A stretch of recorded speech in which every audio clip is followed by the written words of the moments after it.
O vídeo de hoje é uma sugestão do Pedro. Ele gostaria de saber mais sobre os sistemas de autofoco das câmeras.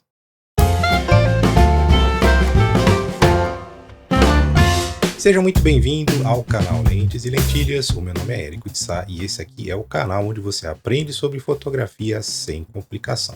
Hoje nós vamos falar sobre todos os elementos do sistema de autofoco das câmeras. Eu só gostaria de te lembrar que algumas informações que eu vou passar aqui são realmente muito básicas, mas eu sei que tem algumas pessoas que acompanham o nosso canal que estão só começando na fotografia. Então, para essas pessoas, essa informação é muito importante. Caso você já seja um usuário mais avançado, eu dividi o vídeo aqui em capítulos para que você possa pular direto para a seção que mais te interessa. Então vamos começar falando sobre a chave de seleção de foco automático ou manual. Para você trabalhar com um foco manual, você precisa colocar a sua chave na posição MF. Então, quando você aciona o foco manual, você libera o anel de foco que tem no corpo da sua lente. A posição desse anel, é claro, vai depender do fabricante, do projeto da lente, mas a ideia é que quando você gira esse anel, você afasta ou aproxima o plano de foco da sua lente, de forma que você consiga encontrar o foco apenas pelo seu visual.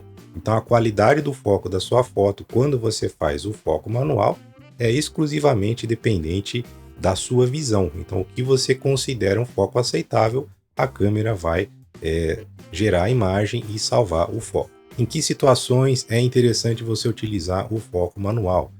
Você pode utilizar em cenas estáticas, quando a câmera está fixa num tripé, como por exemplo quando você está fazendo fotografia macro ou fotografia de ambientes, de paisagens. Então é interessante você utilizar esse recurso aí do foco manual. Já quando você muda a chave para o modo automático, para o modo AF, você aciona uma série de sistemas que tem na sua lente e na sua câmera para poder fazer o autofoco ou o foco automático.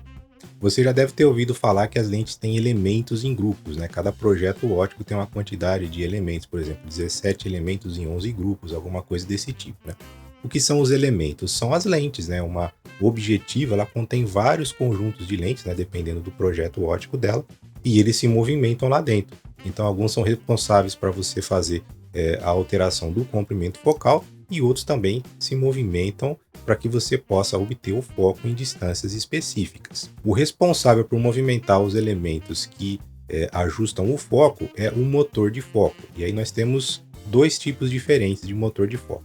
Então, por exemplo, essa lente aqui que está montada nessa câmera, ela tem um motor de foco do tipo motor de passo. Inclusive, ele tem um som bem característico. Vou acionar aqui para você escutar.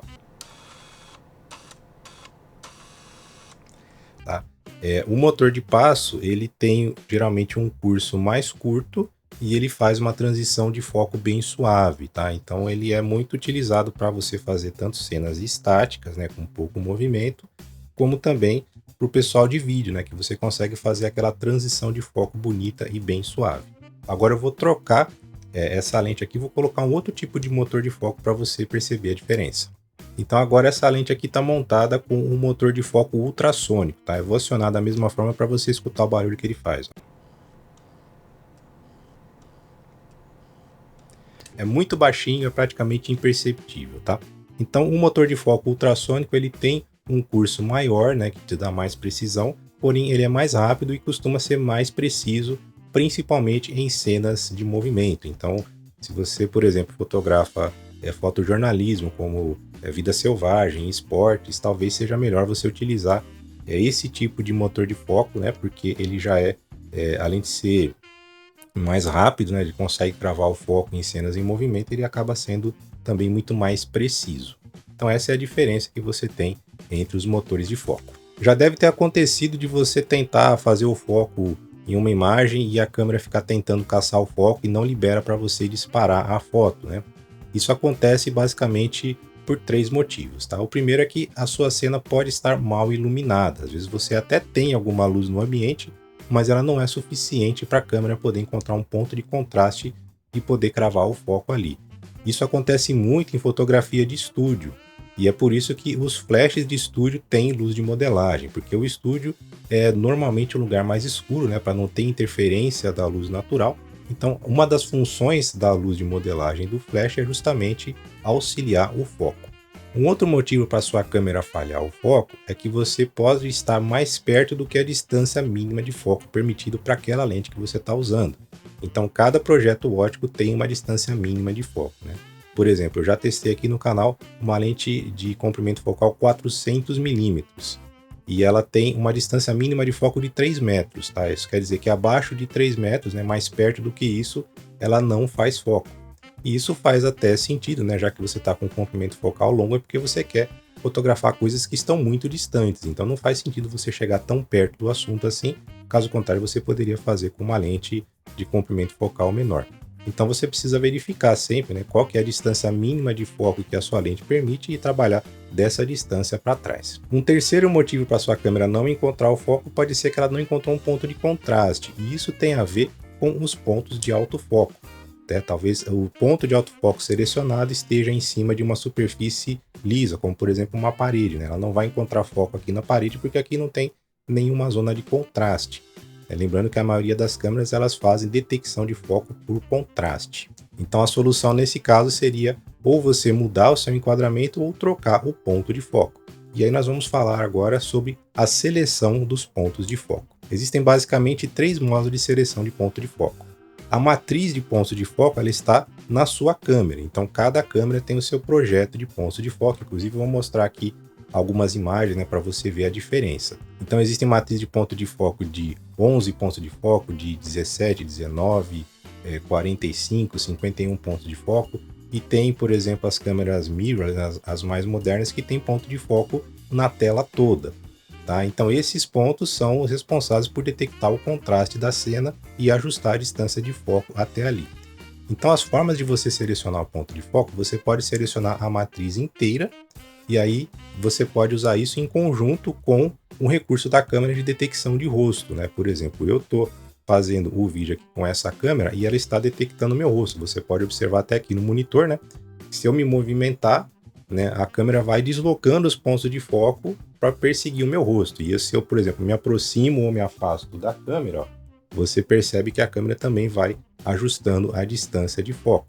Então, quando você habilita todos os pontos de foco, você também tem esse recurso, né, de usar em conjunto com um software de detecção de rosto. E hoje em dia já tem câmeras que fazem o foco especificamente no olho, né? Ela consegue identificar o rosto e selecionar o ponto de foco mais próximo do olho para que você tenha o foco cravado ali naquela região. Uma segunda forma de você selecionar os pontos de foco é através da seleção de zonas, né? Então você seleciona algumas zonas específicas, pode ser no meio ou nas extremidades do quadro, dependendo do tipo de enquadramento que você quer fazer, e a câmera vai tentar encontrar o foco só naqueles pontos que você selecionou. Então o ponto que der melhor contraste é o que vai ser habilitado, e aí você pode fazer a foto ali daquela forma. E uma terceira forma de você selecionar os pontos de foco é através do sistema de ponto de foco único, onde você habilita um único ponto de foco e a câmera vai tentar encontrar o foco só naquele ponto. Isso acontece muito, por exemplo, em câmeras mais antigas que tem uma matriz de ponto de foco menor, e aí geralmente seleciona os pontos de foco no centro do quadro, que é onde ela consegue encontrar o foco com mais facilidade. Outro ponto importante também é lembrar da relação entre a matriz de ponto de foco e o tamanho do sensor. Às vezes os fabricantes usam a mesma matriz de ponto de foco em câmeras com sensores de tamanho diferente. Então, por exemplo, uma câmera com sensor APS-C, a matriz de foco vai cobrir praticamente a tela toda. Já essa mesma matriz de ponto de foco em uma câmera full frame vai cobrir uma área muito menor. E aí isso pode, às vezes, dificultar o seu processo de encontrar o ponto de foco justamente por causa da cobertura da área do sensor. E agora nós vamos falar sobre os modos de autofoco, tá? São basicamente 2. E o primeiro modo de autofoco é o modo de foco de disparo único, né? Para que ele serve? Você aciona lá o botão do disparador até a metade, ela vai tentar encontrar o foco no ponto selecionado e vai fazer a foto com aquele ponto, mesmo que o objeto ou a pessoa que você está fotografando se movimentou. Então você cravou o foco naquela distância e, por exemplo, se a pessoa se mexeu, a foto vai sair na posição que a pessoa estava quando a câmera encontrou o foco, não no momento que você fez o disparo da imagem. Se a cena tem muito movimento, então você precisa usar o modo de foco de disparo contínuo, que é o modo aí servo, e na Nikon, por exemplo, se chama AFC. Então, nesse modo, mesmo que aquele objeto que foi detectado se movimente, a câmera vai acompanhar, ela vai corrigindo a distância de foco, ela chega até a trocar de ponto de foco para que você consiga fazer o disparo com o foco 100% cravado, mesmo em movimento. Existe um terceiro modo, né, que na Canon se chama AI Focus, que também na Nikon é chamado de AFA. Então esse modo ele serve para que a câmera identifique o tipo de cena, e aí ela vai alternar entre o modo de autofoco contínuo ou o de disparo único, dependendo da quantidade de movimento que ela detectou na cena. Mas é claro que isso não esgota todo o assunto, a gente ainda tem muita coisa para conversar sobre os sistemas e os métodos de autofoco. Então agora eu gostaria de te convidar para contribuir com a produção do nosso conteúdo. O próximo vídeo eu vou fazer todos os testes desses sistemas e desses modos de foco que eu falei aqui na prática. Então você poderia sugerir situações, cenas onde eu possa usar a câmera e você vai entender melhor como que todos esses modos e esses componentes se comportam em uma situação real de uso. Então deixa aí as suas sugestões e a sua opinião aqui nos comentários. Espero que você tenha gostado de mais essa dica. Se você gostou, deixa aqui o seu like e não deixe também de compartilhar esse conteúdo para que mais pessoas possam ter acesso a essa informação e contribuir para a nossa comunidade continuar crescendo. Gostaria de agradecer também aos apoiadores do canal. Se você quiser ajudar a gente a continuar produzindo conteúdo, dá uma olhada aqui no botão Seja Membro e conheça os planos de participação e os benefícios. Eu vou ficando por aqui, muito obrigado por ter assistido esse vídeo e até a próxima!